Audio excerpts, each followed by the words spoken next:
Assalamu alaikum. Welcome to another spookiest and scariest episode of Scary Nights with कायनात। आज जो मैं आपको वाकया सुनाने जा रहा हूँ, ये मेरे साथ मेरे ही घर में कुछ दिनों पहले पेश आया। मैं जहाँ पर रिहाइश पजीर हूँ, वो इलाका काफ़ी पुररौनक और गुंजान आबाद है। ये हमारा आबाई घर है, जहाँ अब मैं अकेला ही रहता हूँ, क्योंकि अम्मा अब्बा की वफ़ात और बहन भाइयों की शादियों के बाद सब ने ही अलैती इख्तियार कर ली। मैं अभी शादीशुदा नहीं, और दूसरा अम्मा अब्बा से इंतहा की मोहब्बत की निस्बत रखते हुए उनकी यादों को गले से लगाए इसी घर में अकेला रिहाइश पजीर हूँ।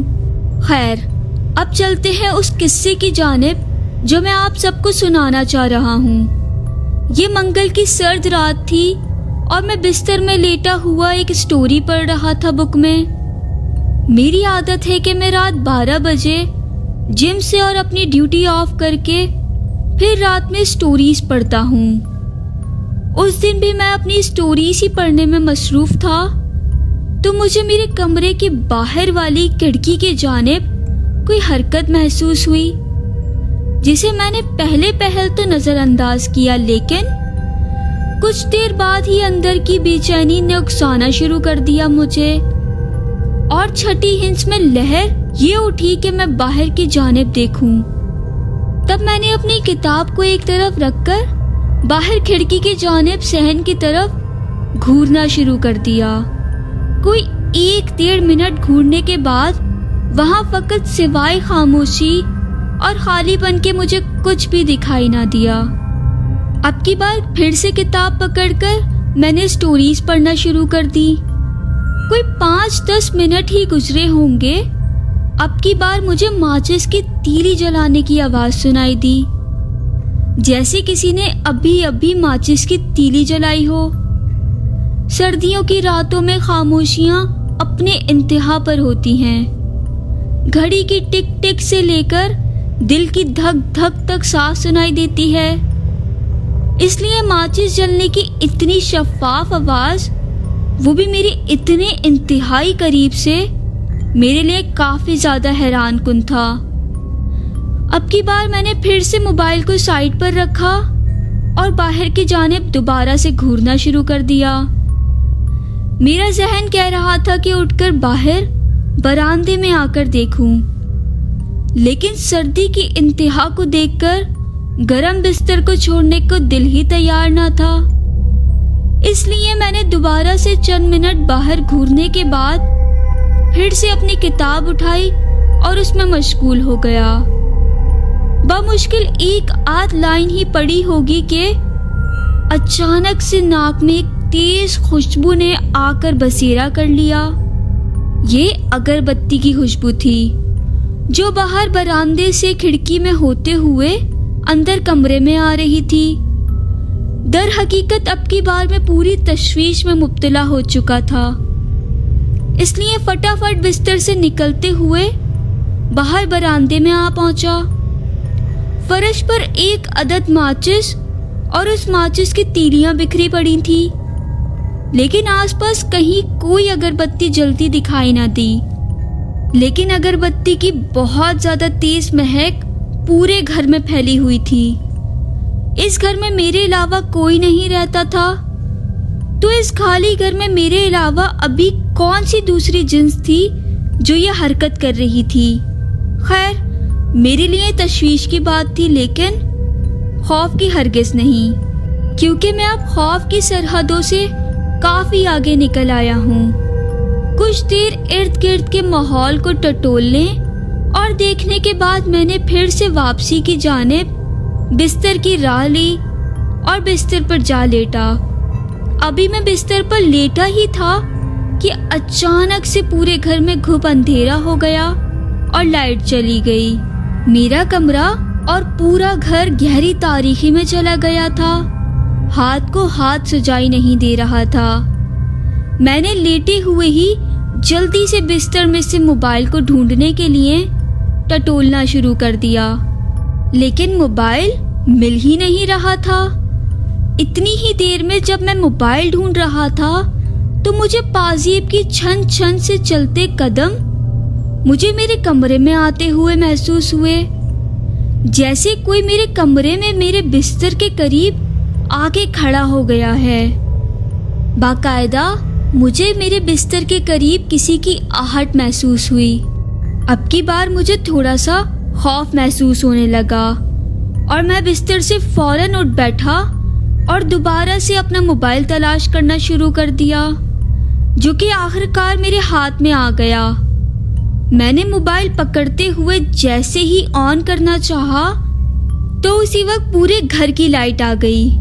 मेरी जलती ट्यूबलाइट्स और बल्बों की रोशनी से आंखें चंदिया सी गई थी।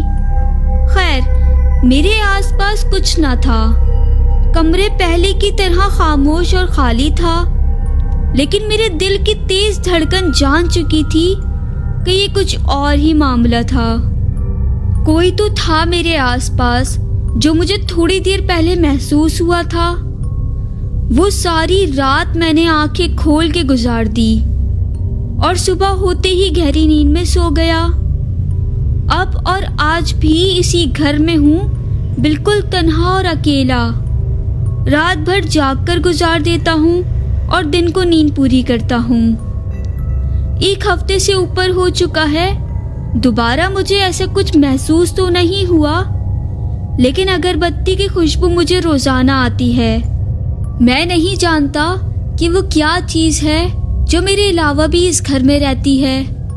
हो सकता है कि वो जिन्नात हो, लेकिन अब मैंने इस बारे में सोचना और इस चीज़ से डरना बिल्कुल छोड़ दिया है, क्योंकि वो चीज़ मुझे बिल्कुल नुकसान नहीं पहुंचाती।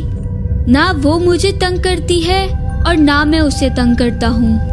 यहाँ आज की हमारी फर्स्ट स्टोरी एंड होती है, तो चलिए आज की नेक्स्ट स्टोरी की तरफ चलते हैं। ये सच्चा वाकया है बहुत पुराना, जो मेरे मामू जान और उनके दोस्तों के साथ पेश आया जब वो लोग कराची के इलाके बावापट में रहते थे। यहाँ मैं बताना ज़रूरी समझती हूँ कि हमारे सगे मामू नहीं थे, हमारी अम्मी के चचाजाद भाई थे। वैसे हमारी अम्मी का कोई भाई नहीं था, सिर्फ बहनें ही हैं। खैर, ये तो बात तब की है जब हमारे मामू जान सिर्फ 13 साल के थे। वो लोग जहाँ किराए के मकान में रहते थे, वहाँ एक मंदिर भी था। मेरे मामू जान की आदत थी कि वो घर के बाहर अपनी उम्र के दूसरे बच्चों के साथ मोहल्ले में ऊंट गाड़ियाँ रखी होती थी, उस पर गर्मियों में सोते थे। इसी तरह जब गर्मियों की एक रात मामू जान दूसरे बच्चों के साथ सो रहे थे उस ऊंट गाड़ी पर, तो आधी रात को पायल की जोरदार आवाज की वजह से उन सब की आंख खुल गई। उन्होंने देखा कि एक लड़की जो दुल्हन बनी हुई थी वो कहीं जा रही थी और अकेली भी थी। मामू जान और उनके दोस्तों ने सोचा कि वो अकेली है, शायद उसे कोई परेशानी ना हो।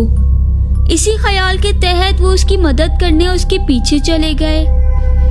उन्होंने उसे आवाज दी, मगर वो ना रुकी।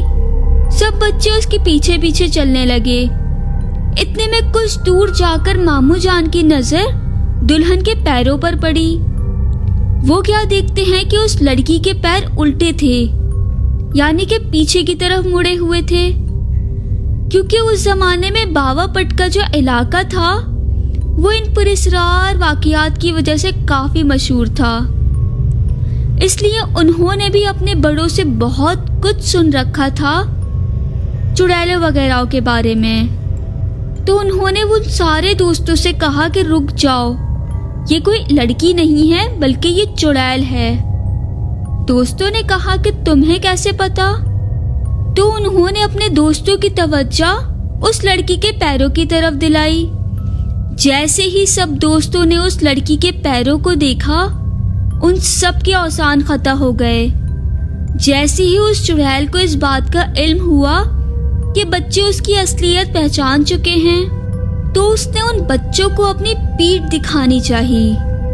मामू जान ने फौरन अपने दोस्तों से कहा कि सब लोग आंखें बंद करके घूम जाओ, उसकी पीठ कोई भी बच्चा ना देखे।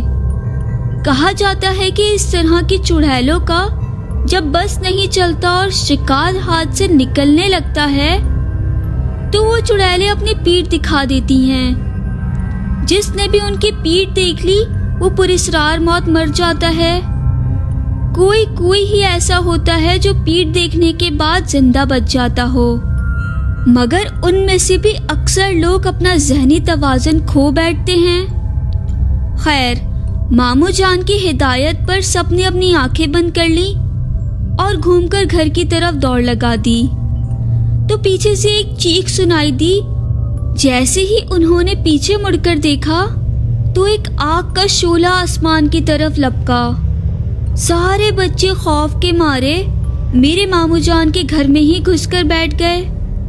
3 دن تک سب کو شدید بخار رہا۔ اس کے بعد ماموں جان اور ان کے دوست کبھی بھی باہر نہیں سوتے تھے۔ تو گائز، یہ تھی آج کی میری ہارر سٹوری۔ آپ کو کیسی لگی اور آپ کی اس بارے میں کیا رائے ہے مجھے کامنٹ سیکشن میں لازمی بتائیے گا۔